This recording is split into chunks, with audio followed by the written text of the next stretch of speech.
Hi, welcome. Alan Schultz here, Chief of Police, and we are 10-8 and in service, which means we're here to deliver services that make people's lives better. And we do that to safeguard the lives, rights, and property of everyone we serve. And I hope you noticed we took a little bit of time. We actually did a different intro. So there's a little bit of a different intro. So you got to see one of our motor officers in action. I will say this, though.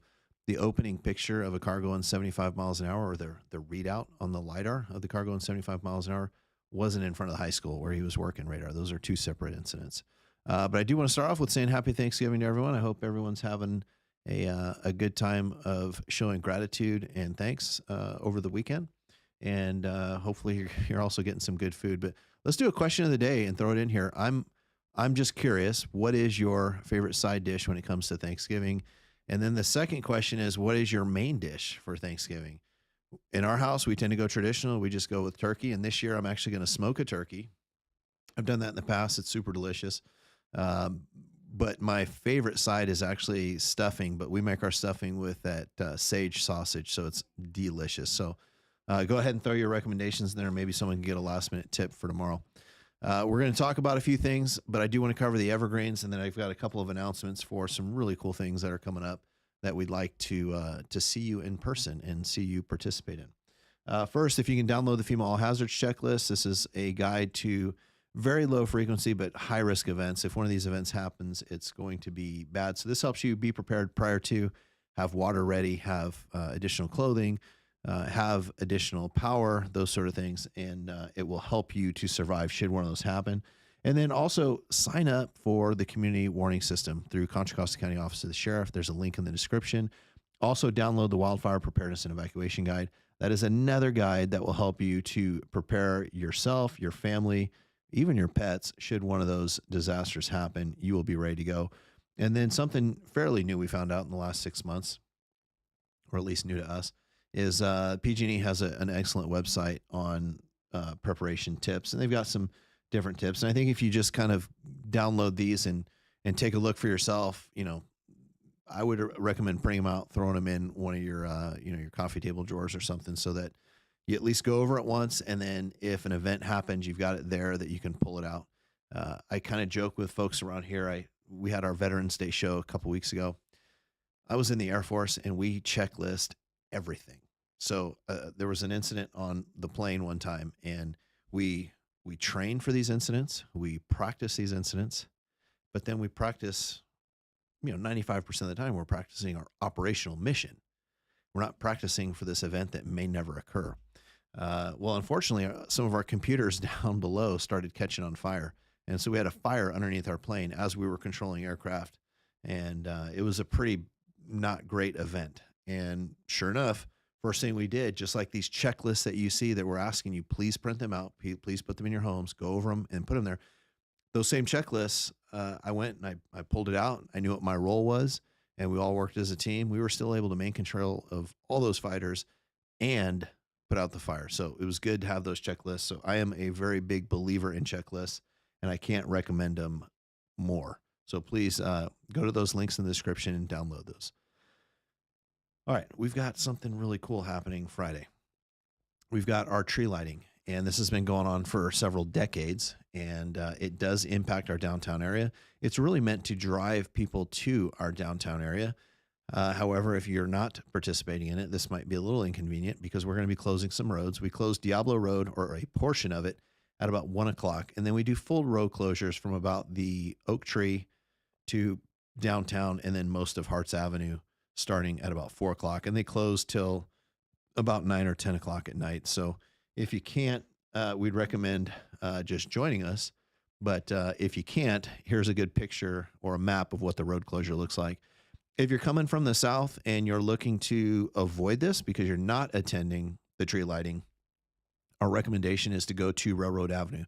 Railroad will take you right past the event, and you can pick up Danville Boulevard up near by the high school and Love Lane. If you're coming from the west and you are looking to go on Diablo Road, our recommendation is do not head that way. Pick an alternate route. Either take El Cerro or take Sycamore, because if you're heading westbound on Diablo Road, you're simply going to be turned around. There just isn't any way through that way. Front Street is closed. Rose or Linda Mesa at Rose is closed. So there is no way through that event at all.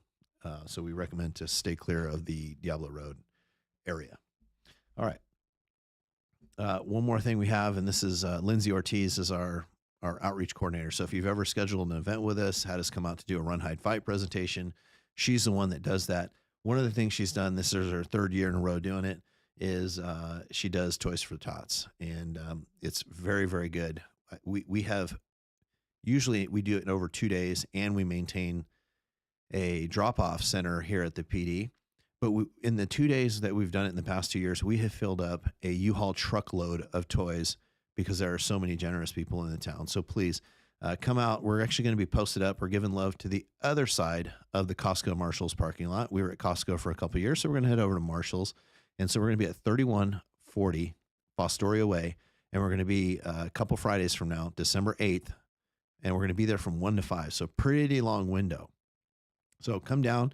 You know, you can either go to Costco or Marshalls, pick up some toys, and throw them in there, or you can bring, you know, new unwrapped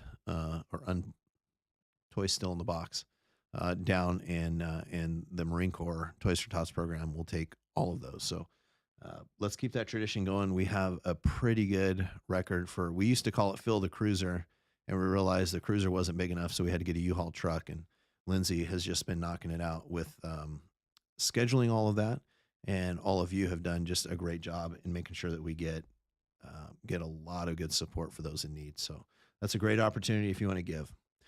All right, let's look at communitycrimemap.com. Let's see what we've got going on. And again, the question of the day is, what is your primary food for Thanksgiving? Like, what's your primary dish? And what's your favorite side dish? We do turkey. We're doing a smoked turkey. And then on the side dish, I like stuffing, and we use sausage in our stuffing. Okay, communitycrimemap.com. You can go there anytime you want and see what's going on in your neighborhood, and you can set up alerts so that you get email notifications if something is happening in your neighborhood. It's also an easy way to access the Megan's Law Sex Offender Registry information as well. All right, collisions. Last week we had one hit and run. This week we're piping hot with six collisions. Good thing is all non-injury. So if you look at the map, they're all green. There's no yellow. Yellow is injury. Red would be fatal. On the 13th, we had a couple of accidents. One was on Blackhawk Road, McGee Ranch Road. Another one was on the 1000 block of Macaulay Road. On the 15th, we had an non-injury collision on Crow Canyon Road and Center Way. And on the 17th, we had a non-injury collision on Harts Way and Prospect Avenue. And then on the 19th, we had two non-injury hit-and-run collisions reported, one on Serene Court and one on Center Way and Shadowhawk. So that is it for our traffic. Let's take a look at what our crime looks like.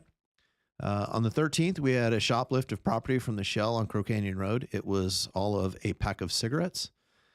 On the 14th, we had two residential burglaries, and I'll talk a little bit more about those, maybe throw some crime prevention tips in there in a minute, but two burglaries, and they were from garages. They were attached garages, both on the 1900 block of St. George Road, and that's a little unusual. That's inside the gates of Crow Canyon Country Club, and we tend not to see as much crime in that area. On the 16th, we had a license plate reported stolen from Old Orchard Court. And just as a reminder, that doesn't necessarily mean it was stolen from Danville. It just means when the reporting party found it, it was they live in Danville. And so we take those reports. On the 16th, we had a shoplifting from CVS on San Ramon Valley Boulevard. And again, on the 16th, we had a different group doing some shoplifting at the Lucky's right next door on San Ramon Valley Boulevard. All right, let's talk about the thefts from garages. A lot of times we think of a burglary, and I'll give you the definition again real quick. So, because sometimes we get robbery and burglary confused. A burglary is when you enter a structure. That's any building with three sides and a roof. Doesn't even have to have a door. And you enter with the intent to commit any theft or a felony. Typically, it's for theft.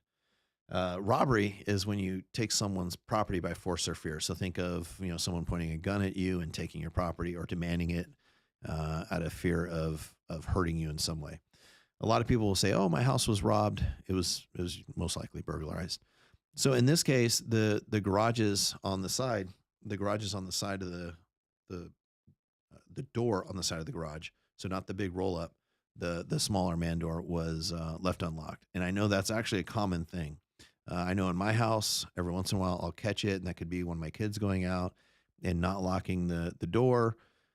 Uh, Sometimes I've done it, if I'm going back and forth, if I'm barbecuing something out there and I'm using that as my access point, you'll leave it unlocked because it's convenient, or if I'm working on the side of the house or the garage, I'll leave it propped open.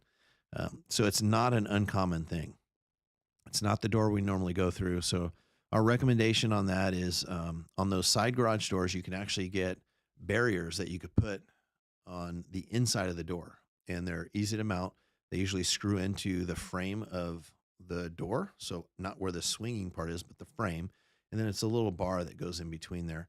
And what I like about those is it's a very good visual indicator that the door is locked. If I'm looking from inside my garage across to the door, I may not see whether or not the deadbolt or the little knob is one way or the other. But if you have that bar down in front, very easy to confirm, yes, that door is locked. Separate on my front door, what I do is we actually have a lock that auto locks itself. It's one of those keypad locks. And so all the kids have to do is close the door, and it automatically locks for them. And so that's how we make sure that those doors are locked. But always making sure that the doors are locked is always a good plan, because there's always people looking for the easiest way into your house. All right, I'm going to check the chat and see if there's any questions. It's a live show, so if you have questions, go ahead and throw them in the chat, and I'll look to answer them. I see Gary is here, and he says, Happy Thanksgiving to all. So, Gary, you actually had a question. I figured I would just answer it live in front of everybody. Gary, I actually saw him. I was out to lunch at La Conda Ravello, great lunch, and saw Gary, and we talked for a moment there. And he sent me an email last night. And in the email, he noticed that there's continuing to be a lot of speeding out Communitas. We call that Beat 3. That's the east end of town. We split the town. If you notice, and I'll actually throw it back up.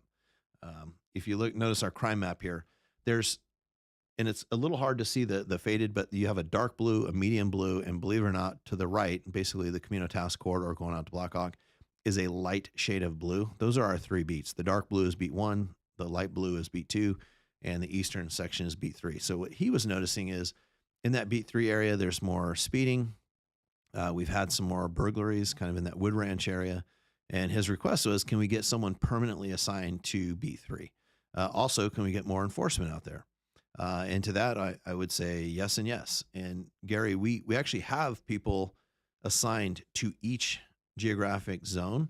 And the idea is we want them physically in that area, because that will impact our response times. So instead of, and I'm going to tease fire for a minute, but instead of doing the fireman model where we hang out at the station, wait for a call, and dispatch from the station, we actually dispatch from the field. And I'm joking about fire, because what they actually do really, really well is they put all the station houses and they organize them in such a way in their staffing that they have phenomenal response times. So we actually, in reality, we do very similar to what fire does, but we just do it physically in the field with our cars. So there is someone assigned to your area. They're usually out in that area, which is why we're able to keep our priority 1 response times typically below 5 minutes. Now, as far as additional enforcement in that area, as well as, frankly, all the areas, we've got our motors, we've got our detectives that do follow up on cases. So you have layers of enforcement that take place in all of our beats, and they usually do it based on need. And certainly, Gary, you're right in saying that or you notice, and we too also notice, that there's speeding on Communitas Air. And I don't think you can't go a week without seeing a next door post about someone speeding up and down Communitas. So I did get your email. Hope that answers your response or answers your questions. And I'm looking at the comment right after Gary. So Patrick Wicker says recipes with Chief Shields.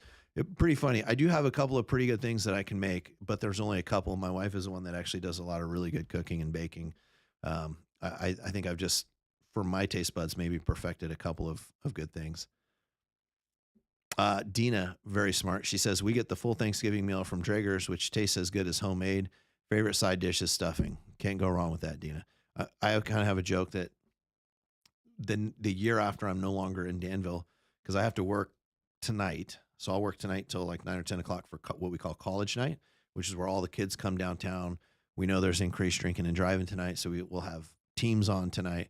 So it's a big night for us. And then also lighting the oak trees Friday. So I'm stuck always being in town for Thanksgiving. So I think my wife and I would love to just go to Monterey and kind of do the Draeger's thing where someone else makes the food for us. So that's always a good idea. So Gary says he's pescatarian, so he goes with a vegetarian Thanksgiving, but the pumpkin pie is his favorite, followed by homemade cranberry sauce. So Gary, I'll have to admit, I haven't had good cranberry sauce, so I'm still waiting for an invitation somewhere where I can get a good boat of cranberry sauce. But I do like pumpkin pie too. I'm probably more of a sweet potato pie person personally. My wife makes one that's really, really good. So Patrick, we're plugging all the stores here. This is great. Lunardi's has a good Thanksgiving meal, and they offer it for Christmas as well. That's a great one. And Patrick says he makes his own sweet potatoes though. So I guess the question is, do you make the sweet potatoes with the potatoes and the marshmallows on top? And do you do that, or do you do like a different style of a recipe? Dina says, love the lighting of the oak tree tradition. Family will be there. Well, and for anyone watching, we'll have a lot of cops down there. I'll be down there. If you see me or you see any one of us, give a tug on the shirt sleeve and say, hey, hey, I'm Dina. Good seeing you. We're more than interruptible. We're more than approachable. We'd love to say hi to you in person. And then Gary says, thank you. Can we add volunteers too? So Gary, it's interesting. So Gary is responding to the Communitas corridor and the enforcement. So just Monday, I had 2 of my volunteers come in and they're like, hey, Chief, where do you want us? And Gary, you won't be surprised to know that I told him 2 areas. One was Communitas corridor, just to do laps, because we know that if there's a cop car doing laps up and down Communitas Sahara, it does calm the traffic down. It does tend to slow them down. People tend not to run red lights so much when cops are around, or the cop car. And then I told him the downtown area, because we were trying to prevent some of the thefts and break-ins that we typically get during the season. Knock on some wood, we haven't seen a lot of those from the cars and such. So we're hoping that these proactive patrols are working. Patrick says, by the way, Lunardi's turkey meal is excellent. The prime rib, not so much. All right. I know I've had their little turkey box meal. Like, you can go down there anytime and get it, and it is pretty delicious. And I love mashed potatoes too. And Patrick says, yep, he uses the marshmallows on top. So Patrick is a marshmallow on top sweet potato person. So that worked out good. All right. I think that is it. I don't have, well, actually I do have the arrest log. So let's talk about some arrests. November 13th, we arrested a man for trespassing on a business on the 800 block of Camino Ramon. He was booked into jail. On the 14th, we arrested a man for reckless driving. He was doing burnouts on his motorcycle downtown, literally the entire downtown. And he was site released from the scene. On the 18th, we arrested a woman for DUI on Communitas Sahara and Glasgow Drive. She was site released from the police department. And then the following day, we arrested a man for DUI on Harts Avenue and Church Street, and he was site released from the police department as well. I did want to explain a couple things real quick. And I started putting the dispositions on there, if they were site released, if they were booked in jail. Typically, if we arrest someone for a felony, we book them in jail. So if you steal more than $950, if you do a battery, like a violent battery, we book people in jail. If it's a misdemeanor, the default is to site release someone, unless we believe the offense is going to continue, and there's some other factors that would cause us to book someone if they're too intoxicated and such. So that's why on driving on the influence arrests, a lot of times if we can find someone to take responsibility of the person, we can release them. If you notice on the trespassing, if you think about the elements of trespassing, being on someone's property, refusing to leave when told to do so, in order for us to arrest the person, they had to be asked to leave, they left, or refused to leave. And if they did leave, then they came back. So they're already demonstrating that they're not going to comply with the law. And so in that case, even though it's a misdemeanor, we can take that person and book them into jail. I think there was one other. Yeah. So so oftentimes you'll see on the DUIs, we'll do that. The other thing is, and I want to talk about it, a lot of times people will see that we may investigate a crime like a battery, and maybe we don't arrest somebody. If an arrest is not necessary, many times we may not arrest. So if someone broke into your house, we would assume that arrest may be necessary to keep them from continuing to break into homes and victimize people. But if it is a neighborhood dispute and there's a battery and we get there and everybody's calmed down by that point, and we believe that people will stay separated. What we will typically do is we'll investigate just as if we were to arrest someone. We will thoroughly investigate it, and then we'll forward it to the DA's office to see if they want to file charges. If they choose to file charges, then that person may have the option of appearing in court on a summons, or there may be a warrant issued for their arrest, and at that time we may arrest them. So it's not an automatic that we arrest people. A lot of times we would choose to do a thorough investigation and let the arrest come later. Certainly violent crimes, felonies, things like that, we'll typically make the arrest on scene and take action. But it's just not an automatic. We try to take a thoughtful approach. All right. So Patrick's given up the recipe. This is good. Peel sweet potatoes, boil them, mash them in a baking dish, add butter, brown sugar, cinnamon, vanilla, all to taste. Top with marshmallows, bake for a few minutes. I think that's it. It was kind of funny. I remember one year my son ate all the marshmallows, and that's all he scooped on his plate. He's like, I really love these sweet potatoes. He didn't eat any sweet potatoes. He just ate marshmallow. All right. So Tom says, hey, Chief, we live in the neighborhood behind Green Valley off El Cajon at Diablo Road. People speed towards Diablo all the time, leaving our neighborhood has resulted in near misses for us and several neighbors. Let me see more. Is there any way to get extra enforcement on Diablo El Cajon? And could the town possibly do traffic survey and see about extending a light before Matadera? All right, so let me write this one down.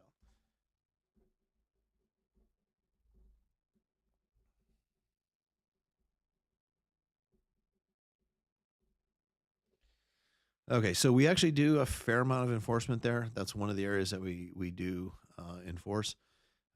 As far as the traffic survey and see about extending a light before Matadera, I'm trying to picture the road.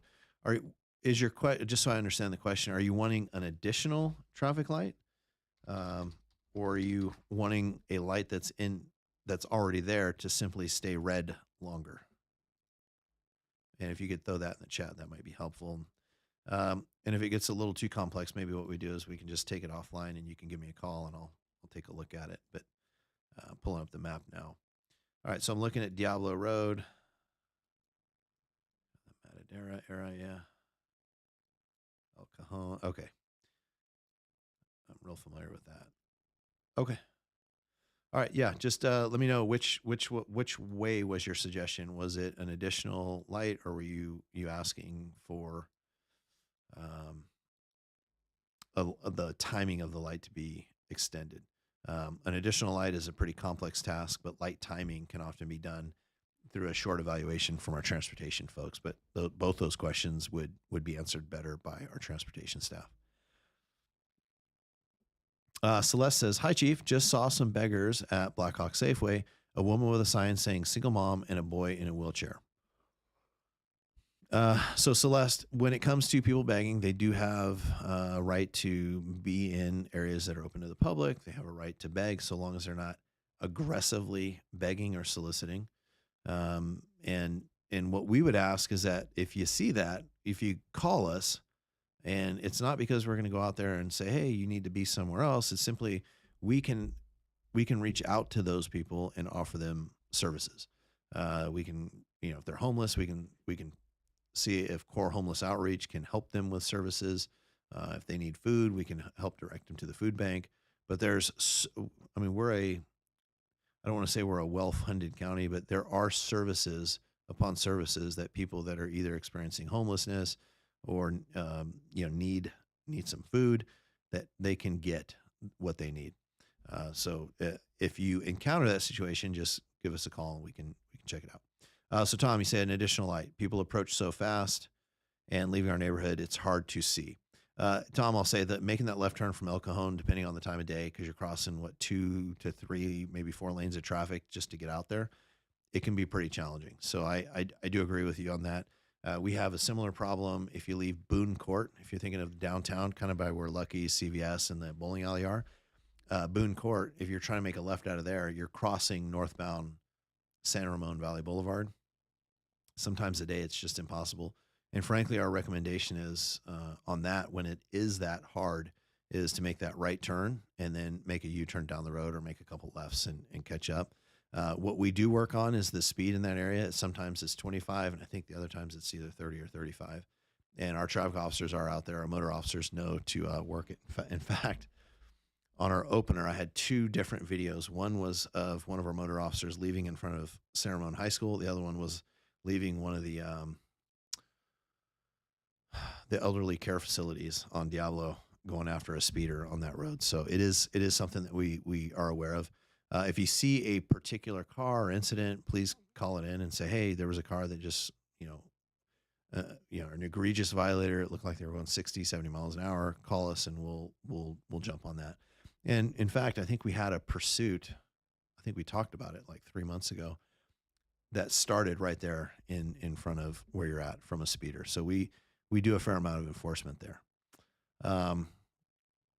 And Patrick Wicker says, those beggars tend to be scammers and they usually make quite a bit of money with their scams. Patrick, yeah, we've seen that quite a bit. I mean, there's some people that know how to do the scam. And so that's why we ask, if you just get us out there, a lot of times just the presence of law enforcement, if they're a scammer, can deter that. But if they're someone that's truly in need, then the cops are out there to help provide those or offer those services as well. All right. Looks like that's it, but want to give out the reminder, we do have Lighting of the Oak Tree Friday.